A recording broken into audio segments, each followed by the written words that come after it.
Boker Tov.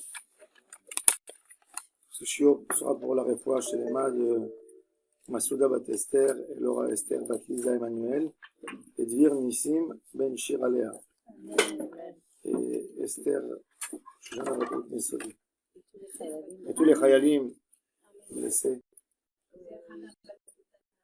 Réfoua pour Hana Bat Sultana. Ilana Chava Bat Ilana Chaya Bat Chava. Il faut faire beaucoup de télim pour Sam qui est membre de notre communauté, qui est la bar mitzvah de son fils Shabbat, et que les médecins, bon, on est dans les mains d'Hachem, que je vous envoie une réfoua shlema.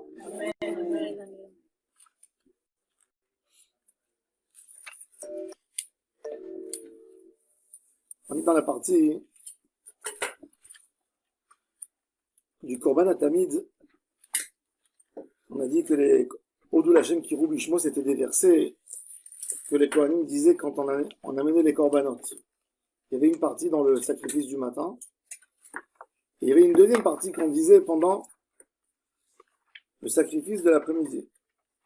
Alors le sacrifice de l'après-midi commence par Shiru l'Adonai Kol Haaretz. On a parlé un peu au début de la Géoula du Ham Israël. Quand Kadosh Baruch Hu nous amènera les miracles de la Géoula, ça ne sera pas que un chant pour manifester notre liberté, ce sera plutôt un chant que Kadosh Baruch Hu a réalisé sa promesse divine.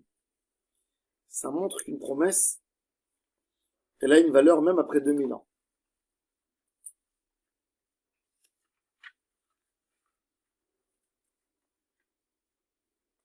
Et nous sommes cette génération qu'on a eu ce bonheur d'être là pour réaliser la promesse divine d'Akadosh Baruch Hu. Shiru l'Adonai kol haaretz basiru miyom el yom yeshuato. Basiru miyom el yom yeshuato, c'est les gens ont tellement plaisir de parler de la Géoula que ça sera un sujet où on annonce des choses. Vous savez, quand quelqu'un il entend une nouvelle, on lui annonce quelque chose, il adore. L'âme, elle aime entendre les nouveautés, même les mauvaises nouvelles. Que Dieu nous en préserve. Mais comme il dit le Chazon Ish, il dit, c'est un plaisir pour la Neshama d'entendre du nouveau, même si il est mauvais. Si Hachem Ishmor, il y a quelqu'un qui vous dit, ah, je te dis pas ce qui s'est passé. Vous n'allez jamais lui dire, non, ne me dis pas ce qui s'est passé. Dis-moi qu'est-ce qui s'est passé. Pourquoi tu lui dis? Tu vois qu'il a peur de te dire, tu vois qu'il est mal à l'aise, qu'il est pas bien. Fallait pas lancer le mot. Hein? Fallait pas qu'il lance le mot. Mais c'est pas que de la curiosité, c'est que l'âme veut entendre quelque chose. Et c'est pour ça que, quand on a envie toujours de dire quelque chose, un sujet qui est agréable à entendre, on l'appelle Bessora. Ton âme va avoir un plaisir de parler. Alors, normalement, notre fila, elle n'est pas à ce niveau, mais Be'ezrat Hashem, on va atteindre un niveau de proximité avec Hashem Yitbarach, où toute l'humanité, pour eux, ça sera une Bessora, ça sera le plaisir de parler de la délivrance d'Hashem. Basserou. Miyom et Yom, normalement un sujet, il est plus d'actualité le lendemain, même aujourd'hui avec la quantité d'infos qu'on voit et qu'on reçoit, 1 heure après, c'est plus d'actualité. Et ben la Yeshua, la délivrance d'Hachem, elle va tellement grandir, elle va tellement être plus forte et plus rayonnante, que de jour en jour, ça sera une Bessora, ça sera quelque chose de nouveau. Basirou, Miyom, et Yom Yeshua. Saperu bagoyim et kevodo, bechol ha'amim nifliotav. Goy, c'est pas ce qu'on appelle nous aujourd'hui Goy. Goy, c'est un peuple. C'est un assemblement de personnes. Alors, c'est quoi dans la Bible la différence entre Goy et Am? Am, c'est aussi un peuple, ça se traduit peuple. Alors, le Malbim nous explique que Goy, c'est une nation, comme on dit aux États-Unis. Les États-Unis, c'est des gens sous le drapeau américain. On peut être musulman américain, on peut être juif américain, on peut être juif orthodoxe américain, on peut être satmar américain, on peut être sioniste américain, on peut être. Ça n'a, il y a rien de quelque chose. Vous savez, l'Amérique, c'est un des peuples qui n'a aucune histoire. Rien. La seule chose qui est commun entre tout le monde, c'est que tout le monde veut gagner de l'argent. Et c'est pour ça qu'ils sont là-bas. Donc ça s'appelle, le Malbim nous dit, ça s'appelle Goy. Un assemblement de personnes, il n'y a rien qui relie entre eux. Il n'y a rien. Aham, c'est une culture, c'est un folklore, c'est des traditions, c'est un peuple, c'est des comportements typés, atypés. Ça, c'est la différence entre Aham et Goy. Alors, ça pérou Goyim et Kevodo. À la fin, à l'époque de Mashiach, il n'y aura pas beaucoup de Ahamim, il y aura des Goyim. Vous regardez aujourd'hui en France. Est-ce que la France, c'est les Français? Non. Vous allez en Italie, l'Italie, c'est les Italiens. Aujourd'hui, en France, il y a plus d'émigrants que de vrais Français. La Seconde Guerre mondiale, elle a fini avec 45 millions de Français. Et il y avait des émigrés déjà, même avant. D'accord? Donc une famille, elle ne diminue pas, elle ne s'extermine pas. Il faut avoir des enfants 2.1. La famille française, elle est depuis 45, 1.8. C'est-à-dire que normalement, elle aurait dû même réduire de 45 millions. Si aujourd'hui il y a 70 millions en France, faites le compte. Alors, je parle même pas des gens qui sont venus avant hier. Donc, quand vous regardez aujourd'hui, il y a des peuples qui ont envahi l'Europe, les Normands, les Goths, chaque peuple des envahisseurs. C'est l'histoire. Mais ça, c'est justement, ça s'appelle Goyim. Ça s'appelle pas Amim. Amim, c'est un peuple qui a une histoire, qui est de père en fils, qui était le maire de New York, un Italien, Giuliani. Oui, il n'y a pas une histoire. Il n'y a pas un peuple. Il y a un assemblement de personnes. Il y a des gens qui le prennent aujourd'hui, ils appellent ça, ils aiment le monde cosmopolite.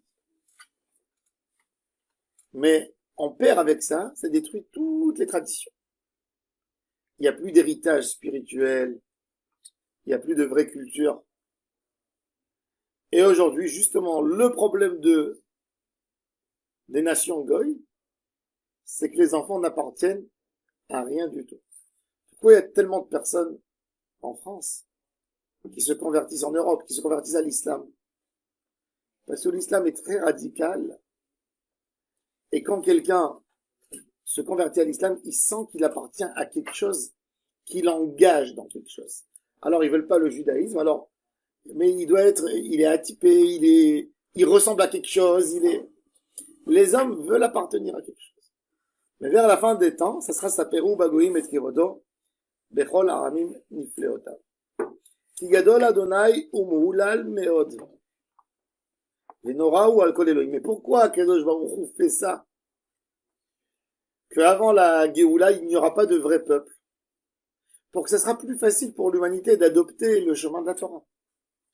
Parce que quand quelqu'un, il est lié à une culture, c'est très difficile pour lui de ne pas faire ce que son père a fait. Ce que son grand-père, ce que son arrière-grand-père, son arrière-arrière-grand-père, même pour un goy, c'est très difficile. Quand à l'époque il y avait des convertis, comme Ruth, mais ils ont quitté une culture, une grande famille où tout le monde, là-dedans, il y a la tata qui fait ceci, et quand tu quittes, tu te déchires, tu te sépares de tout ça. Mais Akadosh Baruch Hu a fait cette ignorance d'Hachem, cette ignorance de peuple, pour faciliter l'humanité à accepter un jour la Torah. Un jour, il y a un goy qui m'a raconté un ami. goy en France, t'es libraire. Alors, je l'ai rencontré, c'était en début d'année. Il m'a dit, je suis tellement jaloux de vous les juifs. Je lui ai dit, pourquoi? Il m'a dit, voilà, on a fêté le jour de l'an. Il m'a dit, j'étais invité chez ma mère, qui s'est remariée, donc il y avait le mari de ma mère avec ma mère. Il a ramené ses enfants de sa première femme. Ma sœur qui est venue avec les enfants de son ex. Il me dit, bref, il me dit, on était 14 personnes à table, et il y avait rien, aucune liaison de famille entre les 14. Il y avait rien. Celui-là, c'est le mari de l'autre, celui-là, c'est le fils de... Il me dit, chez vous, dans le Ham Israël, chaque chose, c'est tissé, c'est un tissu. Et il m'a dit, chez nous, il n'y a rien. Détaché de tout. Il m'a dit, j'étais écœuré. Il m'a dit, je pouvais même pas manger. Il me dit, et les autres, manger, rigoler. Il me dit, mais moi, je vis. Il me dit, mais je suis quoi? Je suis où? Je veux fêter avec les gens que j'aime, avec un noyau, avec une famille, avec quelque chose. Il dit, chez Ham Israël, c'est très fort la notion. Fils, on parle toujours des patriarches, du père. On dit, il n'y a pas un juif sans héritier, il n'y a pas un juif sans famille. Il n'y a pas un homme seul, ça n'existe pas. Ma grand-mère disait, si tu as parlé avec un juif, et tu n'as pas vu que vous êtes de la famille, vous n'avez pas suffisamment parlé.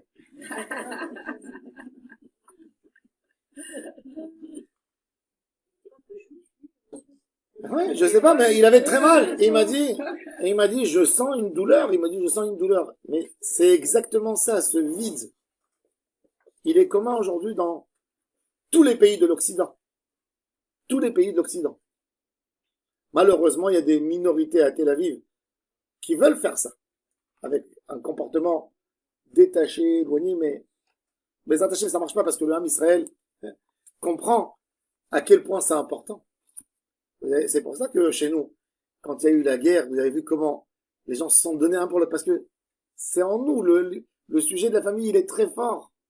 C'est pour ça que je dis toujours, l'importance est primordiale du Shabbat, des fêtes, des occasions où on est ensemble. C'est là où on va tisser ce tissu.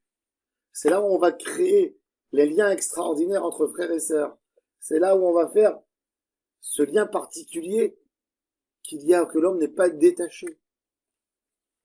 Tout d'un coup, on a des gens, des fois, malheureusement, même chez nous. D'un coup, il y a quelqu'un qui sort du système. Et tout d'un coup, il est dans un oubli, dans un monde à lui, dans une bulle. C'est pas notre but. Nous, on a, on a de quoi. Donc, on fait passer. Mais pour l'égoïsme, justement. Pour ne pas qu'ils sortent d'un endroit comme ça, et ça sera très compliqué pour eux de retrouver le émet de la Emouna, parce que même s'ils vont voir la Emouna devant eux, ça sera très difficile pour eux de quitter une culture, un tissu de famille. Qu'est-ce que Hachem fait? Il les prend de Ham et il les rend goy. Des gens qui sont là, un à côté de l'autre, sans rien qui fait un tissu entre eux. Et c'est pour ça qu'on dit Kigadol Adonai ou Moulal Meod. Ça sera plus facile de parler de Hallel Hachem. Et pour les peuples, il faudra avoir un vrai débat avec eux, parce que c'est Venorahu al Kol Elohim. Il faudrait leur expliquer. Aujourd'hui, le monde de l'homme de l'Occident, il a rien de spécial. Quand tu parles avec lui, tu lui dis, quelles sont tes valeurs?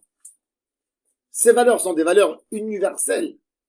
Ce sont pas des valeurs qui le caractérisent. C'est pas en étant italien que j'ai des valeurs spéciales, à part de manger quelque chose ou de... C'est pas en étant français que j'ai des valeurs spéciales, parce que les valeurs de l'Occident sont communes. En Belgique, en Italie, en France, en Espagne. Dans l'Occident. Alors, en quoi tu es caractérisé? Quand tu es juif, par exemple, tu es obligé de donner de la tzedaka. Tu es obligé de faire du maaser. Tu n'as pas le droit de parler du lachon hara.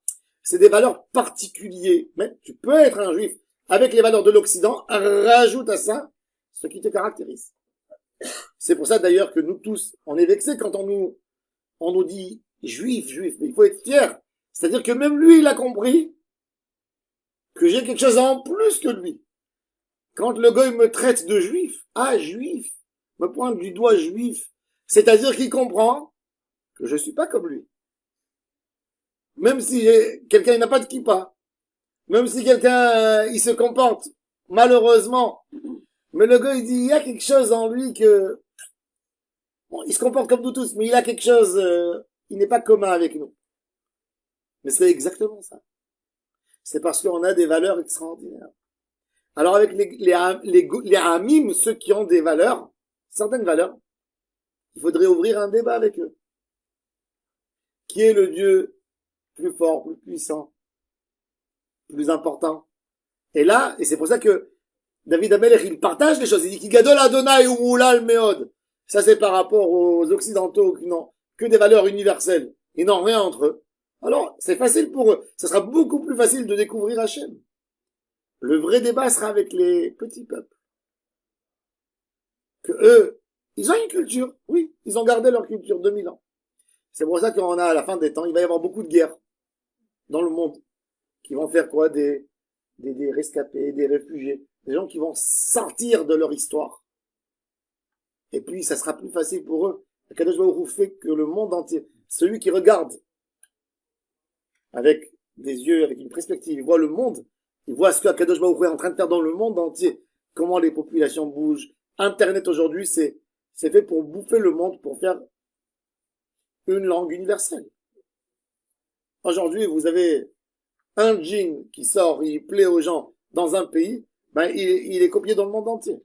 Un chant qui a été magnifique, qui a été, eh ben il atteint le monde entier.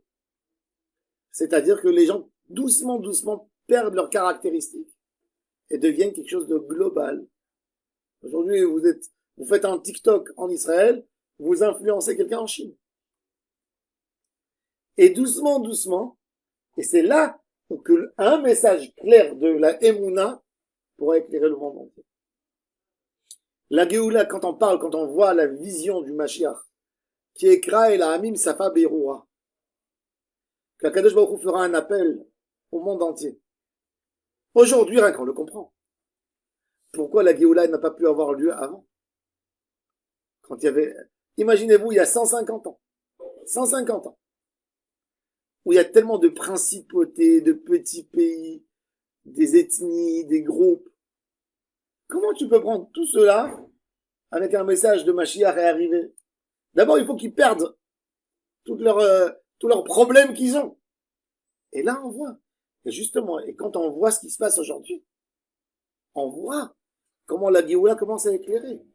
On voit comment les gens perdent ce qui les caractérisait et doucement, doucement, ils deviennent un morceau. Et après, le travail, il est facile. Il est facile. Le Rambam nous dit ça a été toujours censuré. Maintenant, dans les éditions israéliennes, ça a été remis en place.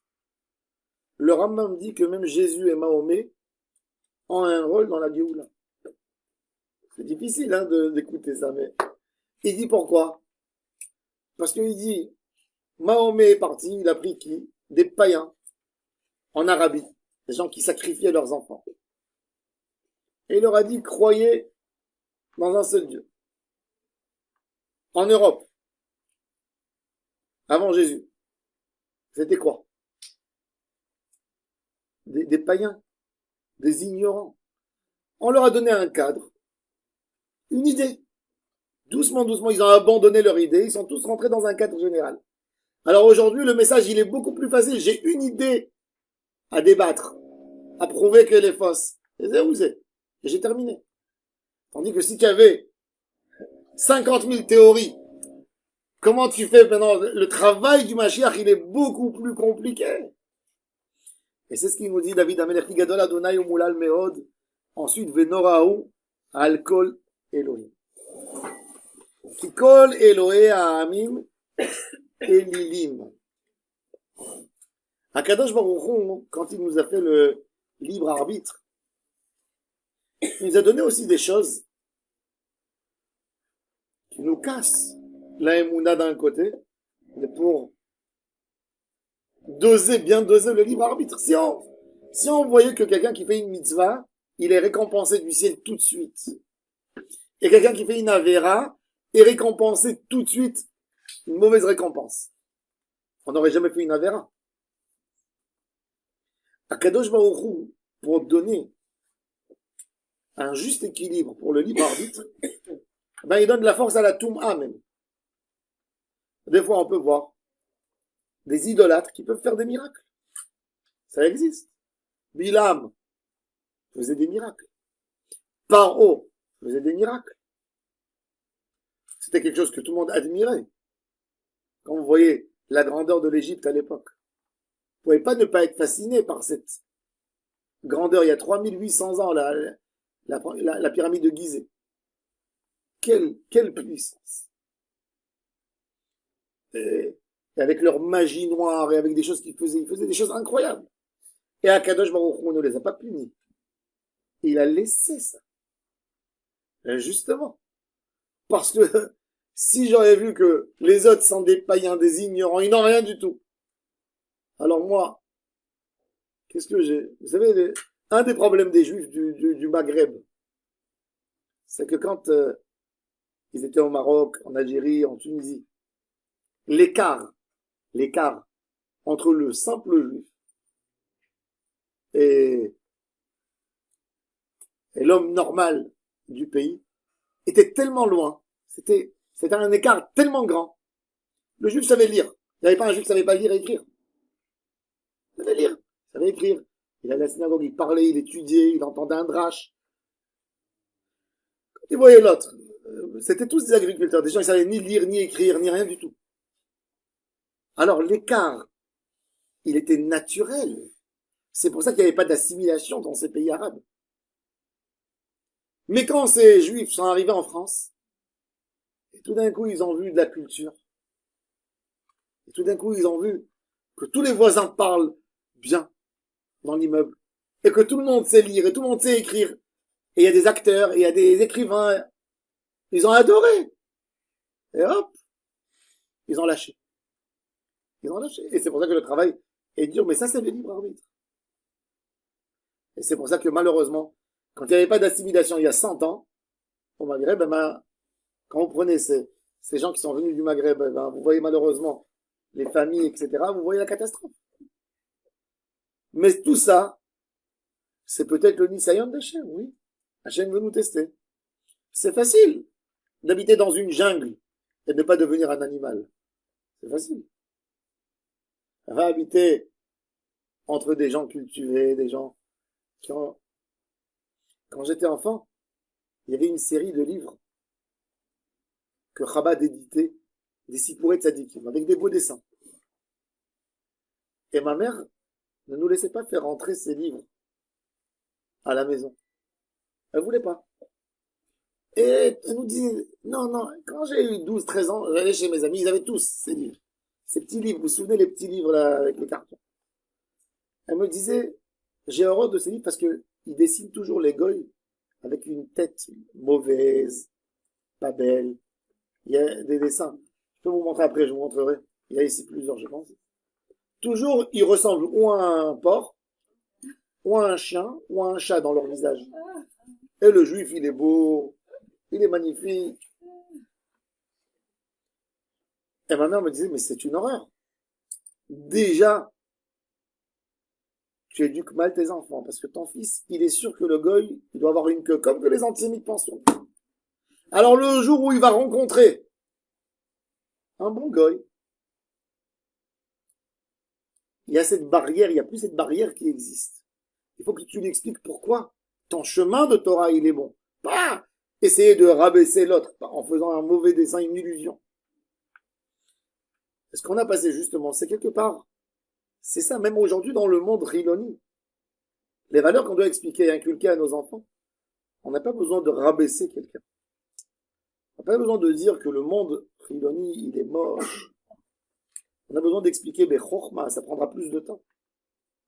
Ça va nous forcer, c'est un challenge pour nous, de trouver, d'expliquer les valeurs. Ça demande plus d'investissement.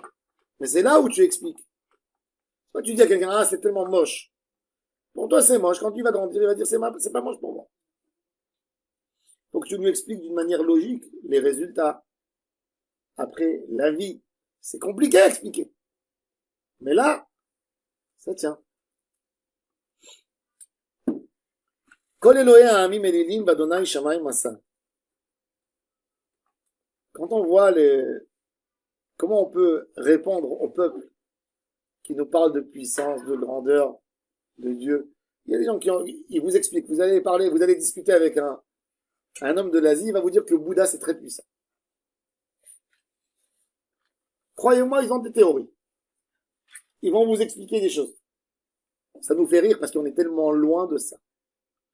Mais je suppose que c'est pas des hommes stupides dans ceux-là, dans ces bouddhistes. Il y a parmi eux des professeurs, des musiciens, des acteurs, des savants. Il y a. Nous, on leur parle de quoi? Alors, eux, ils nous disent, nous, on leur dit, Vadonai Shamaim, ça. Shamaim, c'est quelque chose qui reste toujours. Qui est là et qui ne change pas. Chez eux, il y a des changements. Quand il y a un Dieu qui est en colère et qui disparaît, et qu'à un moment il est faible, à un moment il est malade, à un moment c'est pas sa période, c'est pas un Dieu. L'idée de la Emouna, ça en parle d'une force absolue, qui ressemble, c'est pour ça que on appelle Akadosh Baruch Hu quelque part nous Shamaim, on dit Yira Shamaim. Hachem, son nom c'est Shamaim. Shamaim, déjà en hébreu, le mot Shamaim, c'est Eshmaim. C'est des forces contradictoires qu'il y a en lui. Eshmaim. Shamaim. Esh, le feu, et l'eau. C'est que Hachem qui a cette force de vivre avec cette harmonie. Le feu abîme l'eau éteint le feu. Shamaim aussi, ça vient dire Sham. En hébreu, Sham, quand tu veux dire une grande distance, quelque chose de loin, tu dis Sham. Quand tu veux dire c'est très loin, tu dis c'est Sham, Sham, Sham. Tu répètes pour dire Sham, Sham. Alors Shamaim, c'est le pluriel de Sham. C'est pour ça quand on veut parler de quelque chose qui ne s'attrape pas, qui est complètement abstrait, alors on parle de Shamaim. Vadonai, Shamaim Asa. Un jour, il y a quelqu'un qui est venu chez Shamaï. Il lui a dit, explique-moi comment il a l'air Hachem. Il a dit, mon fils, regarde le soleil. Tu peux regarder le soleil? Non, j'arrive pas. Tu peux pas voir un de ces petits serviteurs, tu veux voir comment Hachem il a l'air? Madonai, Shamaim Asa. Nous, on se base, on a des choses très fortes. C'est vrai que il y a des questions. Celui qui est coffert, il peut vous dire des théories plein. Mais ça, c'est la partie qu'Akadosh Baruch Hu n'a pas dévoilé tout, justement pour nous donner un mérite, un sahar, même sur la Emouna. Bon, faire une mitzvah, chaque moment que tu es Ma'amin B'Hashem. Hod ve'adar lefanav, oz ve'chedva bimkomo. Hod, c'est la beauté en soi. Adar, c'est ce qu'elle dégage, la beauté, ce qu'elle met aux yeux des autres. Ce qu'elle donne aux autres, là, c'est la hashra'a. Comment on dit en arabe? Hiba. Je sais pas comment se traduit en hébreu. L'aura, oui.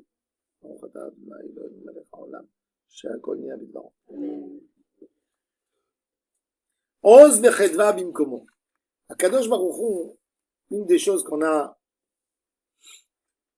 dans la Avodat Hashem, c'est, faut savoir que la Avodat Hashem de la peur, du Gehinam, des maladies, c'est pas Hachem.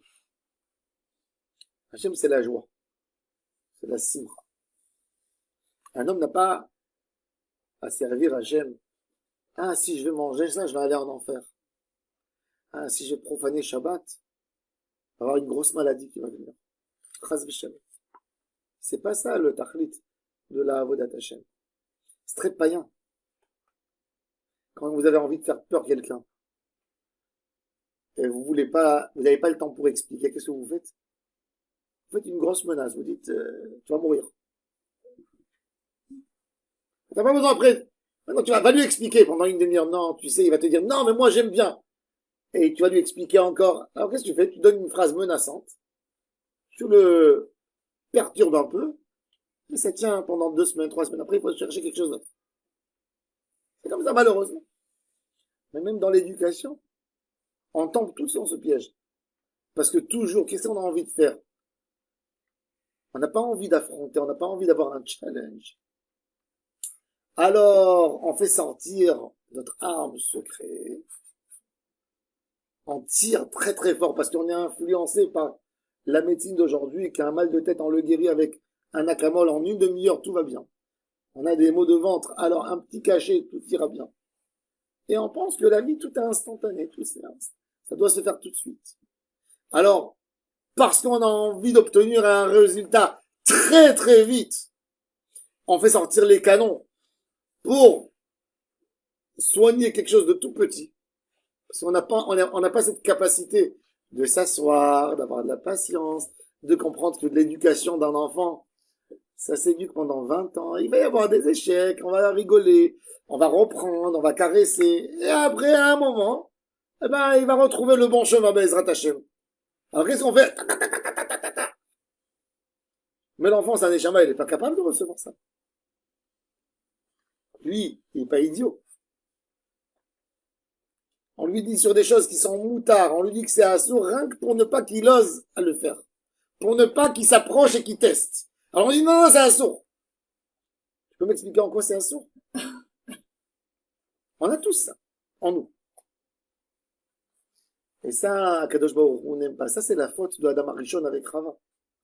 Adam Arishon n'avait pas la patience d'expliquer à Chava toute la transmission que Kadosh Baruch Hu lui a dit. Lui, c'est lui qui a été créé avant qu'elle ait été créée. Donc l'ordre du Etzadat lui a été donné qu'à lui. Il n'a pas voulu transmettre de la manière qu'il a été. Il a voulu aussi faire une sorte d'hierarchie. Il lui a dit, si tu touches, tu meurs. Faux. Pourquoi il lui a dit ça? Parce qu'il voulait pas lui expliquer c'est quoi l'idée du fruit. Qu'est-ce qu'il a fait le serpent? Il a pris Ève, il a poussé sur l'arbre, il a dit, il y a quelque chose qui t'est arrivé? Non. Mais lui a dit que si tu touches, tu meurs. Ah ben tu peux même manger maintenant. Ça c'est quand on tombe, quand on n'a pas un juste milieu. Oz vechedva, kadosh baruch hu. Toute la avodat Hashem doit être bessimcha. Quand on est bessimcha, on trouve le juste milieu à la fin. C'est vrai que des fois la simcha elle est trop. Et on dit quoi? Ça fait pas du sérieux. De nature on aime bien, on préfère. Si je vais vous montrer deux types de personnes. Je vais vous montrer un qui danse, et qui chante, et qui est en train de faire comme ça, des mouvements. Et je vais vous montrer un gars, il est plié comme ça. Et je vais vous dire, il y a un des deux qui est un très très grand sadique. À ton avis, c'est qui? Qu'est-ce qu'ils vont répondre 95% des gens? Le plié, le fatigué. Promotalot, il dit c'est tellement faux. Cette idée, mais c'est l'homme. C'est l'homme dans sa tête qui se fait des choses. Le Beth Amikdash, la kapara, vous savez quand la kapara elle arrivait sur les ravonotes? Quand on amenait un sacrifice, et les Kohanim mangeaient le repas, c'est là où la kapara elle se faisait, la Gemara dit dans le traité Zvarim. Kohanim ochlim, ou be'alim mitkaprim. La kapara elle a lieu que dans ce moment de cette seouda, il y a une simcha. Ça c'est ce que Kadosh Baruch Hu aime.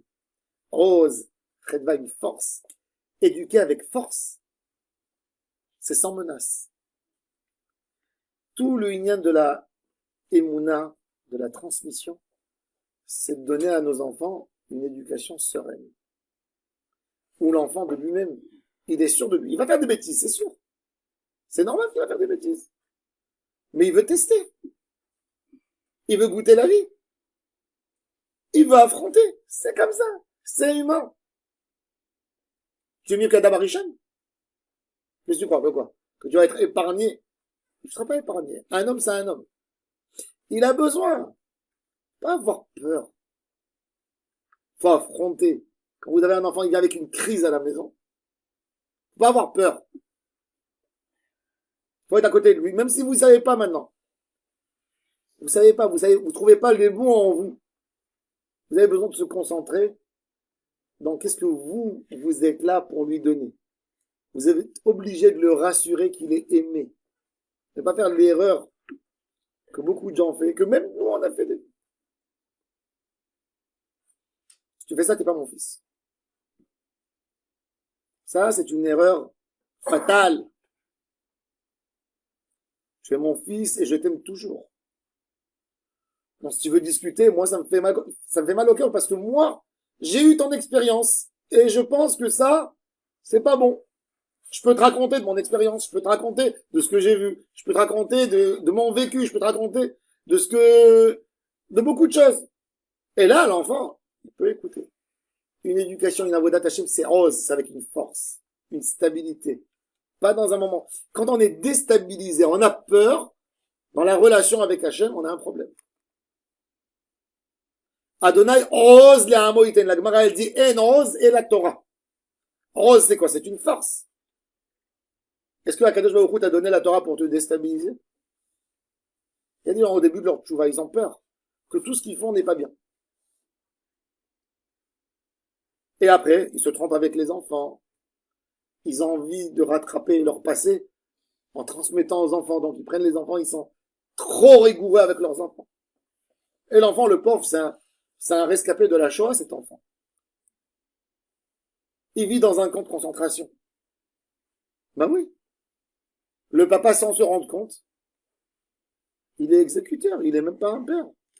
Il est là pour tuer ses enfants, sans le vouloir. Lui, il veut se rattraper sur son passé. Il n'a pas voulu faire un vrai challenge. Alors il est là pour dire interdit, interdit, interdit. Pas du tout, chayav karet, chayav mita, chayav... C'est quoi ça? C'est quoi ces histoires? T'as un problème, toi, avec Hachem. Ne le fais pas sur le compte de ton fils.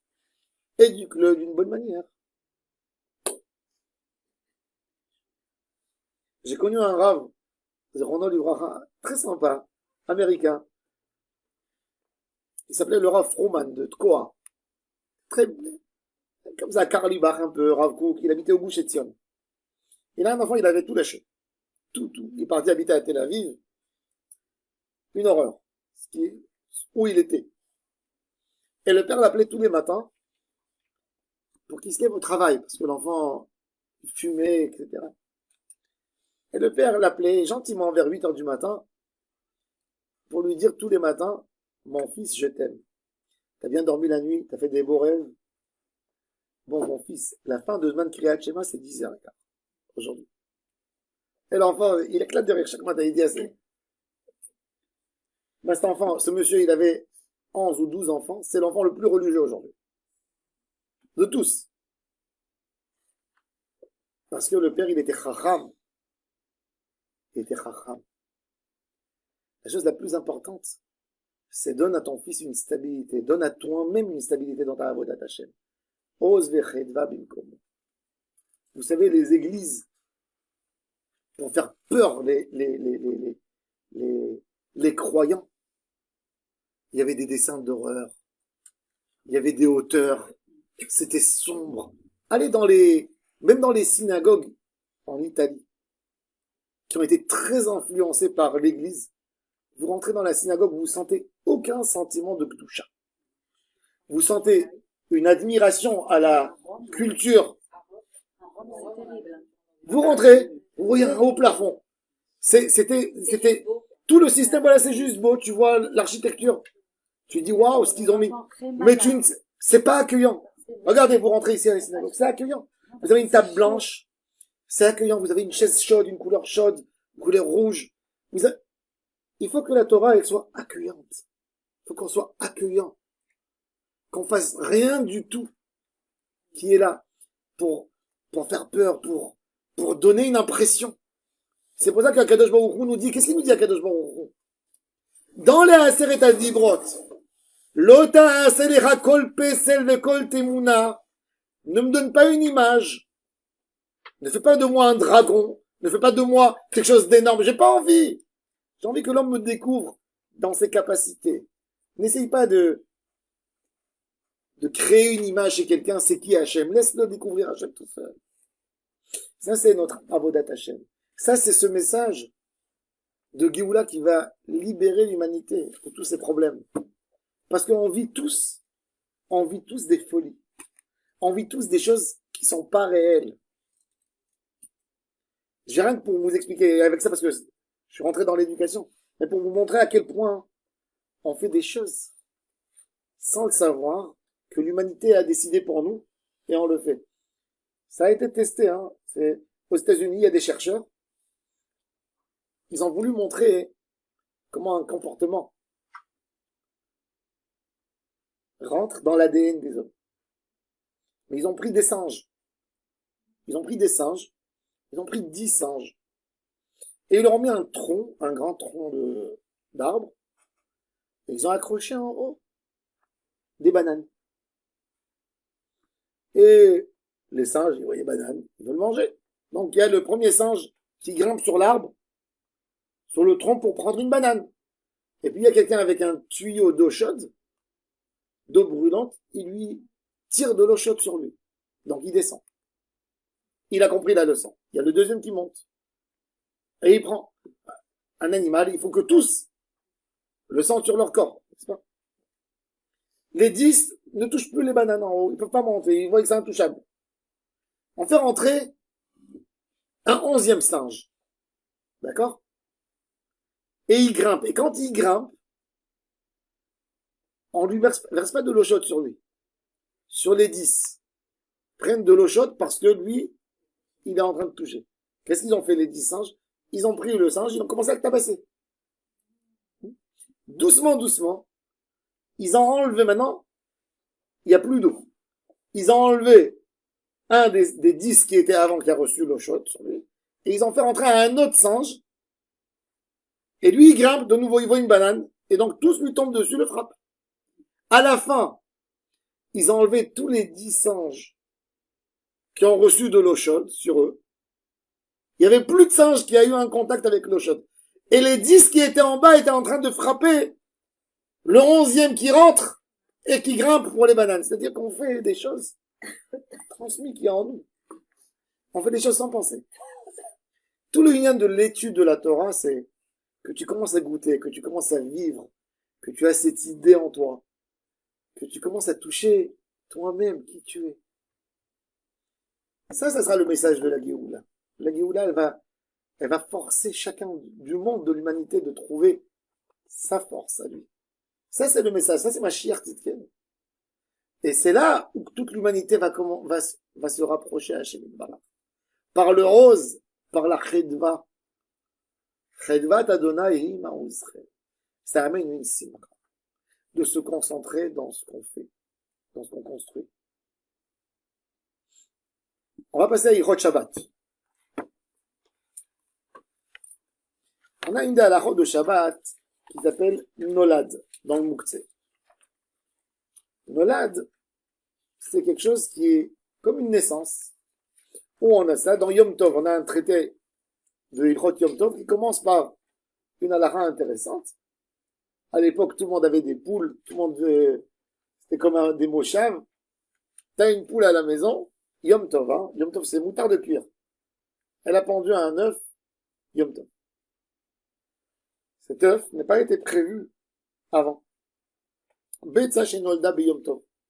Est-ce qu'on a le droit de manger? Bon, alors le débat, il est parce que l'œuf, il se prépare, vous savez, dans le ventre de la poule. Il y a comme un escargot comme ça avec des petits œufs qui grandissent, et après, quand l'œuf elle devient grande, elle sort. La Gemara a dit parce qu'on n'a pas pensé là-dessus, etc. C'est à source, ça s'appelle Moukhtse Nolad. Ça n'a pas été prévu avant. Qu'est-ce qui ressemble à ça? Un fruit, vous avez un jardin avec des arbres fruitiers. Il n'y a pas de problème de Trumot et Maasrot parce que vous allez manger, admettons, dehors avant de faire rentrer à la maison. Et votre oranger a fait tomber une orange. Et vous voulez prendre l'orange et la manger Shabbat. On a le droit? Non. Ça s'appelle Moukhtse de Nolad. Maintenant, plus que ça encore. Par rapport à la halakha, Betza shenolda beyom tov, elle est interdite, elle peut se manger qu'à la fin du Yom Tov. On a une halakha, hein. Tout ce qui va être moutar plus tard, comme ce moukhtse, il sera autorisé motzei Shabbat. Même s'il s'est mélangé. J'ai par exemple, j'ai un panier d'oranges chez moi à la maison, j'ai cueilli des oranges de mon jardin avant Shabbat. Shabbat, il y a eu le vent, il y a eu une orange qui est tombée. Il y a mon fils qui a pris une orange. Il a ramassé dehors, il dit, papa, j'ai trouvé des oranges dehors, je les ai mis dans le panier. Je peux plus manger aucune orange du panier. Pourquoi? Parce que comme ça sera autorisé Motzei Shabbat, ça s'appelle Davar Shiyesh Lo Matirim. Il sera moutar. Le système d'un issour qui est annulé dans le éther un morceau de viande qui tombe dans une soupe, dans un plateau khalavi, je peux pas le trouver. Si je le trouve, je le fais sortir.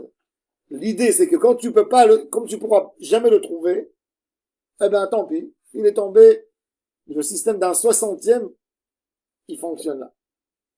Mais quand de toute façon ça sera moutard, attends un peu, ça sera moutard. Là, tout est interdit. La Gemara donne une expression, afilu be'elef lo batel, même s'il est dans 1000, il s'annule.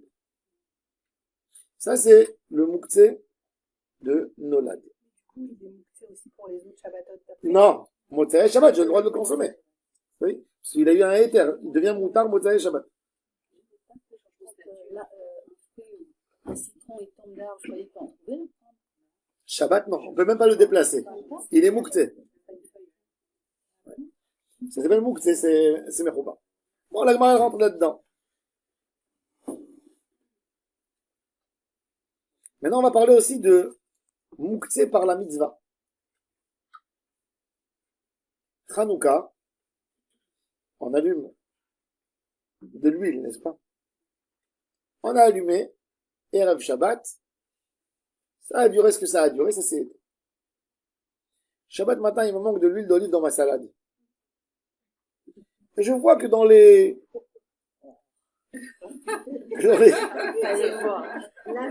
Pourquoi? L'Italien ne voudrait jamais faire une chose comme ça. Hein?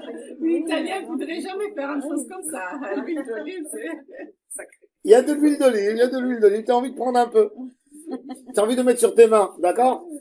En hiver, Shabbat, c'est ce que je fais. Shabbat matin, je prends un peu d'huile d'olive, je mets sur les mains. C'est bien, c'est comme une pommade. Shabbat, on n'a pas le droit de mettre la pommade, parce que c'est dur, donc je prends de l'huile d'olive, je mets sur le visage un peu, je mets sur la main, et je sors dehors. Alors, est-ce que j'ai le droit? Alors, comme cette huile, elle est mouktsé par rapport à sa mitzvah. Parce que qu'est-ce qu'on dit dans Nerot Hanouka? Anerot alalu kodeshem ve'enanu reshut li'ishtamesh bahem. Donc c'est mouktsé. Toute la fête de Hanouka. Donc c'est mouktsé même Shabbat. Je donne un autre exemple. Vous savez que d'après la halakha, vous avez accroché des dattes dans la soukha, des grenades pour décorer la soukha. D'après la halakha, si on n'a pas fait un tnaï avant d'accrocher, on a fait une condition qu'on peut manger, eh ben, ça devient mouktsé par rapport à la mitzvah de soukha 7 jours. Si vous avez accroché une belle grenade comme ça pend comme ça sur le srach, et vous avez dit, ça va rester pendant Sukkot. Et enfin, quand vous voulez faire une salade de fruits, vous voyez qu'au frigo, il n'y a plus de grenade. Vous voulez mettre la grenade. Vous n'avez pas le droit de prendre cette grenade. Sauf si vous avez dit qu'en cas de besoin, avant de l'accrocher, vous avez dit, en cas de besoin, je la prendrai, eh ben, elle doit rester 7 jours là-bas. Eh ben, même Shabbat, puisque je ne peux pas la manger pendant le Shabbat qui va être pendant Sukkot, eh ben, cette grenade, si elle est tombée par terre, j'ai même pas le droit de la lever. C'est mouktsé. Pourquoi? Non, dans la semaine, il n'y a pas de problème. J'ai pas le droit de la manger, mais j'ai le droit de l'accrocher. Mais Shabbat, comme je ne peux pas la manger, je ne peux pas la consommer suite à la mitzvah, ça s'appelle mouktsé, machamat mitzvah. D'accord? Il y a un autre type de mouktsé, là c'est un débat entre les décisionnaires. Pareil, le loulav Shabbat. Shabbat par exemple, votre mari il a laissé le loulav quelque part. Et ça vous gêne. Et des invités, ils vont venir, vous avez envie de le prendre, le déplacer. Comme on n'a pas le droit de prendre le loulav Shabbat, parce qu'on ne prend pas le loulav Shabbat, ben il est mouktsé. C'est un objet de mitzvah. On n'a pas le droit de le toucher. J'ai pas le droit de prendre le loulav pendant la fête et de faire avec ça un balai. Non. Donc il s'appelle mouktsé, machamat, mitzvah. Non, parce qu'il n'est pas, bravo, mais il n'est pas mouktsé, klishem l'artoli issour, il est mouktsé, machamat goufo. Il a le statut du mouktsé très lourd. On a le droit que avec un balai, pas le toucher directement. Vous pouvez pas le prendre avec la main. Non plus, pas avec la main d'une manière comme ça. Rien que le bouger comme ça. On a le droit de dire à une femme de ménage, si une femme de ménage Goya, on a le droit de lui dire de faire bouger. Ça, oui. Il y a dans les poskim un débat sur les téfilines Shabbat. Est-ce que les téfilines sont mouktsé? Parce qu'on ne met pas des téfilines Shabbat, n'est-ce pas? Hein? Alors, il y a des postings, des décisionnaires qui disent comment on met pas les tefilines Shabbat. On n'a pas le droit de les prendre. Même quand on prend le talit du sac, faire attention de ne pas toucher les tefilines. Et il y a d'autres qui disent non, on a le droit. Pourquoi? Parce que les tefilines, ça peut servir comme amulette. Comme une amulette. Un caméa. Une amulette. C'est une protection. Vous savez, quand en voyage, on prend les tefilines toujours avec nous. Dans l'avion, on les envoie dans la soute. Pourquoi? Parce que c'est une shmira, c'est une garde. Alors ça, c'est pas moukté. Pareil, une mezouza qui est tombée Shabbat de la porte, elle est tombée. Il faut savoir que c'est assourd de la remettre. Si on la remet, c'est comme si on a construit. Même de mettre une photo sur le mur, c'est bonnet. On n'a pas le droit. Vous avez un cadre qui est tombé Shabbat. Pas le remettre. Faut le laisser. Par terre, un endroit. Après Shabbat, vous pouvez. On a le droit, oui, de prendre le cadre, il n'est pas moukté, parce que ça peut être un beau dessin, tu peux le montrer. Même une mezouza, c'est pas moukté. Pourquoi? Parce que je peux l'ouvrir. Je peux étudier un texte de Torah là-dedans. Une Megillat Esther, c'est pas moukté. Même qu'on l'a dit à Purim. Parce que tu peux la prendre et lire dedans. Mais des téfilines, d'après beaucoup de poskim, c'est moukté. Donc il faut dire aux enfants, attention, quand vous faites sortir le talit, touchez pas, vous enlevez pas les téfilines et vous les remettez. Sauf si les téfilines sont tombées par terre. Là, on compte sur la vie des décisionnaires qui disent que c'est pas moukté pour pouvoir les mettre dans un endroit honorable.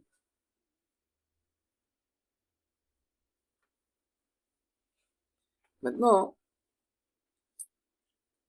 il y a des mouktés qui sont mouktés Mahamad Goufo, comme des pots. Vous avez cassé des pistaches. Vous avez ouvert les pistaches, vous avez la peau. Ça s'appelle quoi? Cette peau de pistache, c'est quoi? Ça se mange pas. Même par un animal, ça se mange pas. Qui c'est qui mange? Je sais même pas si un chameau, il mange ça. Ouais. Non, ça se mange pas. C'est trop dur. Ça s'appelle quoi? Moukhtse Mahamad Goufo. Comment on fait Shabbat quand on a envie de débarrasser, de nettoyer la table? Alors, sachez, quand quelqu'un il s'est fait, vous savez, un grand, il a mangé les pistaches ou les pépites, il s'est fait une belle petite montagne comme ça à côté. On n'a pas le droit de prendre les mains et de faire comme ça pour jeter à la poubelle. Assourd. Vous devez prendre un chiffon, pas toucher directement, et bouger qu'il est achar yad. Ça s'appelle tiltoul, qu'il est achar yad.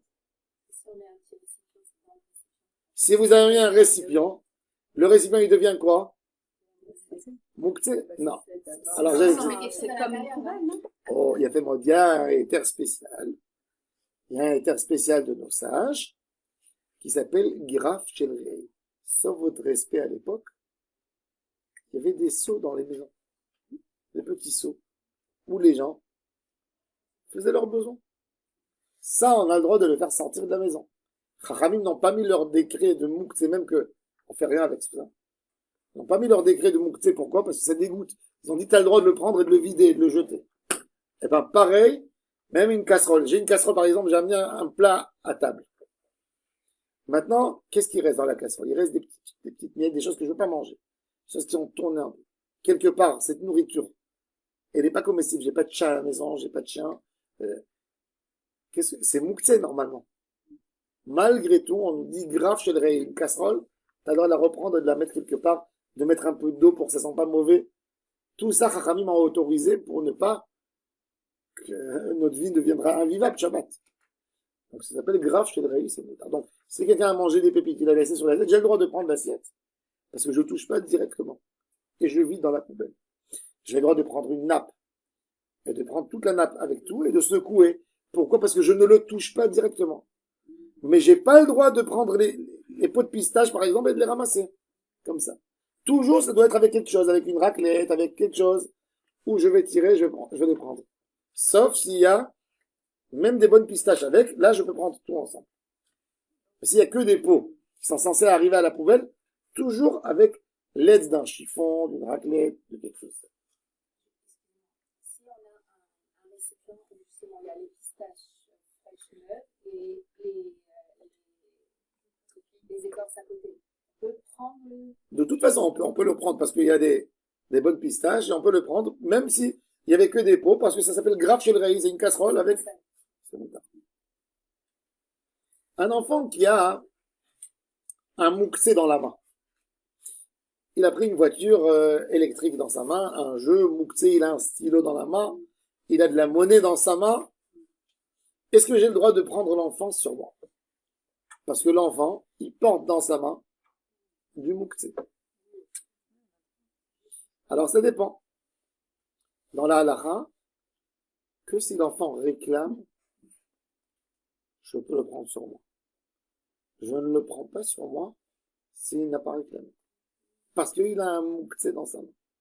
Et il y a un cas où même il réclame, s'il a le mouxé dans sa main, je ne peux pas le prendre. Si par exemple l'enfant a un billet d'argent dans sa main.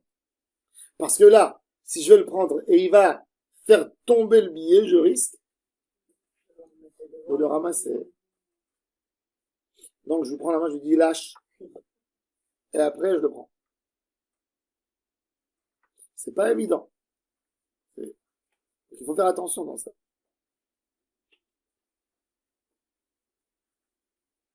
Il faut savoir que toutes ces halachot de mouktsé. Alors, si quelqu'un aussi par erreur a touché un mouktsé, qu'est-ce qu'il doit faire? Hein? Si quelqu'un a pris un mouktsé, il y a beaucoup de postim qui disent qu'il n'a pas besoin de paniquer, puisqu'il est déjà le mouktsé, il est dans sa main. Il peut chercher une place et aller le poser dans sa place, puisque il a pris par erreur, il n'a pas fait bémézid, il n'a pas fait bémézid, il a fait béshogeg. Donc, puisqu'il est déjà dans ta main, ok, tu t'es trompé, il est dans ta main, tu as le droit d'aller le prendre dans ta main et de le poser dans l'endroit où il est. Il faut savoir que toutes ces halachot de mouktsé, ça n'a pas été donné pour un malade. C'est-à-dire, j'ai par exemple quelque chose qui est une poutre, mouktsé mahmad goufo, posé sur un lit où le malade il doit dormir. J'ai le droit de l'enlever pour lui. Même avec les mains directement. Le gazon mouktsé becholé. Tous les médicaments, il y a besoin de prendre des cachets. Ces cachets ne sont pas comestibles, n'est-ce pas? Même un animal ne prend pas des cachets. Que lui. Maintenant, pour celui qui va lui amener, il n'y a pas de mouktsé parce que c'est les torechol. Les chachamim n'ont pas mis le décret, le mouktsé, le décret de Rabbanan pour cholé, bevadaï, pas pour un traitement où il y a un sakana. Là, on a le droit même d'aller, de chauffer de l'eau Shabbat, de faire tout ce qu'il faut. Je parle même d'ensemble. Quelqu'un qui a mal à la tête. Petite migraine. Il demande à sa mère de lui amener un acavol. Maintenant, pour la mère, elle est en bonne santé. Elle n'a pas de migraine. C'est pas mouktsé. Elle peut aller lui amener. Chachamim n'ont pas mis le décret de mouktsé pour quelqu'un qui souffre.